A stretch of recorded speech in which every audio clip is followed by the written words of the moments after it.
Comedian and actress Brett Butler was once one of the reigning queens of American sitcoms. Her show, Grace Under Fire, which is based on her stand-up comedy, was not only the highest-rated new show of 1993 and 94, but it was also the fifth most watched TV show that year. She was earning around $250K an episode and sitting on top of the world. But things came crashing down when she began to struggle with drug addiction. She had to take time off for recovery, the show's ratings plummeted, and it was canceled while they shot their fifth season. But Brett's fall was only beginning. Over the next years, she squandered $25 million, struggling to pay the mortgage on her Georgia farm. In this video, we're taking a look at the rise and fall of Brett Butler and how she's finally managed to turn things around in Hollywood. Butler hails from Montgomery, Alabama, and was named Brett Anderson by birth. She was the oldest of 5 girls to Roland Anderson Jr. and Carol Anderson. While Brett's dad was a successful oil exec, he was also an abusive alcoholic. So to help the girls live in a safer situation, Carol moved them to Miami. They struggled to make ends meet. Butler has talked about how they were so poor they sometimes had to scrounge together meals or eat Tootsie Rolls as supper.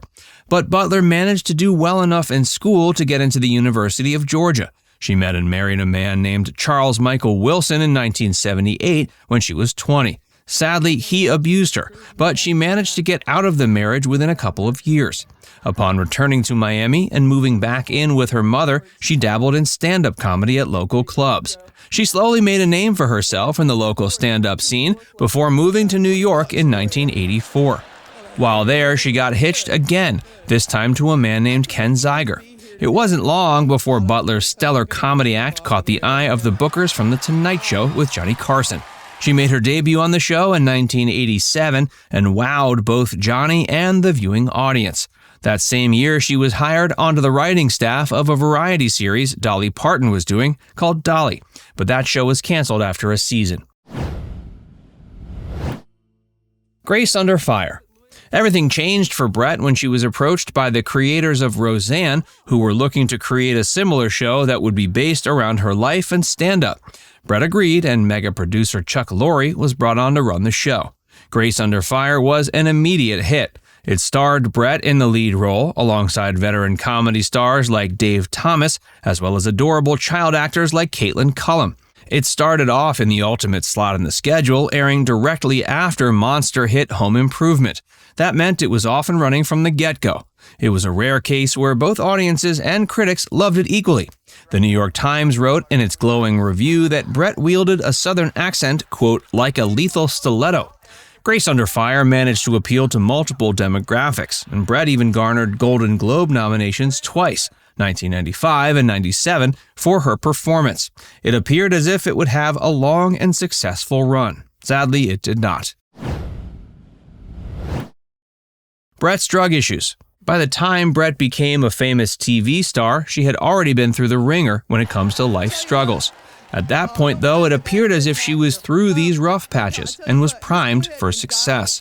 She had already kicked an alcohol dependence and had gotten out from her marriage to her abusive ex-husband. And even before that, she had suffered at the hands of her abusive alcoholic father. But when Grace Under Fire began airing, she was no longer in the throes of these terrible issues.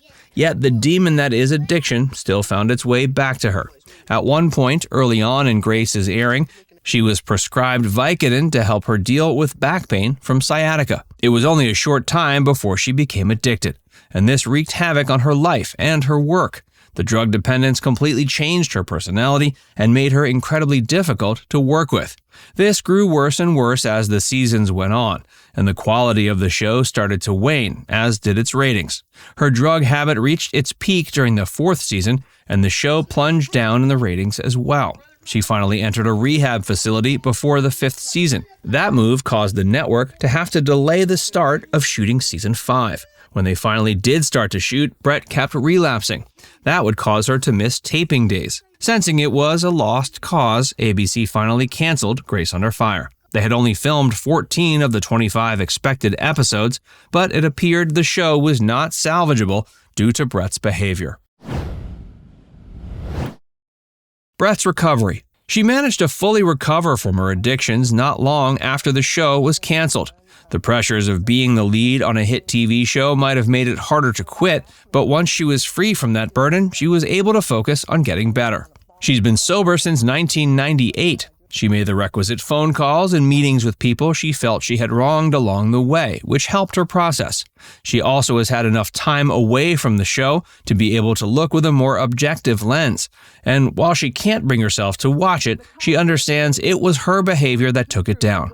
In an interview for The Hollywood Reporter, Butler said, quote, "I'll definitely take the hit for the crash and burn." She added that while there were a lot of mistakes done by a lot of people who worked on the show, she was the face and its lead star, so she accepts it was up to her to keep things glued together, and she failed on that account. She fully admits she was a really difficult person to work with, especially towards the final seasons, even saying ABC probably should have pulled the plug way sooner. Brett's fortune. At the peak of Grace Under Fire, Brett Butler was earning $250,000 an episode, and yet only a decade later, she was flat broke. But according to Butler, she didn't know how to handle her finances. She said it was a combo of a bunch of factors. One was that she just spent way too much. Another was she was too trusting of people who worked with her and had a lot essentially stolen. She also gave away a lot of her money because she felt a certain amount of guilt for having it in the first place. All in all, the money was soon all gone, and she had to struggle to make ends meet. After Grace. Another reason she struggled is that she had trouble finding work. She had a few projects that were promising after Grace Under Fire ended, like a daytime panel show, as well as a remake of an older detective show called McCloud, but these fell through. Eventually, she decided her best move was to head to Georgia. Her sisters lived there, so she'd be closer to them. She'd also get out of the glare of Hollywood. She bought a farm and began living a drastically different and simpler life. She collected rescued animals ranging from dogs and cats to horses. But even that situation ended badly. She had expected she'd get about $1 million from a deal for Grace Under Fire DVDs, but that deal fell through.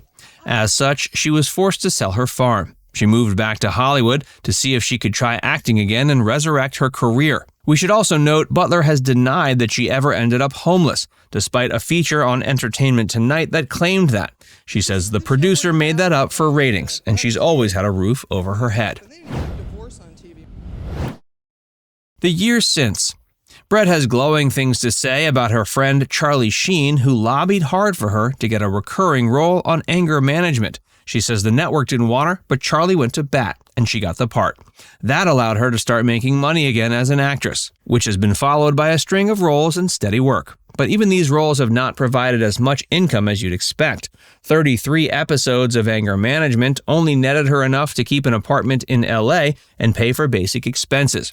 She's managed to find work since, such as roles on The Walking Dead and The Morning Show. But then she was hit with a bout of severe depression that coincided with the COVID-19 pandemic. Depression ran in her family, and Butler says it started flaring up for her when she reached her 50s. In her Hollywood Reporter interview, she likened it to a monster that moved in with her, and that it's led to both agoraphobia and suicidal thoughts. Brett's comeback. Brett continues to take it one day at a time and continues to find occasional roles, and she deals with her depression. She says part of her potential comeback is likely to include stand-up comedy. Because of the ups and downs of her career in the past 2 decades, she hasn't found herself wanting to write or perform jokes. But in recent times, she's begun to jot down comedic ideas in her notebook. She notes that if she had a deadline for a special, she could probably come up with enough material to make it great. Now it's time to hear from you. Did you ever watch Grace Under Fire? Let us know in the comments section below.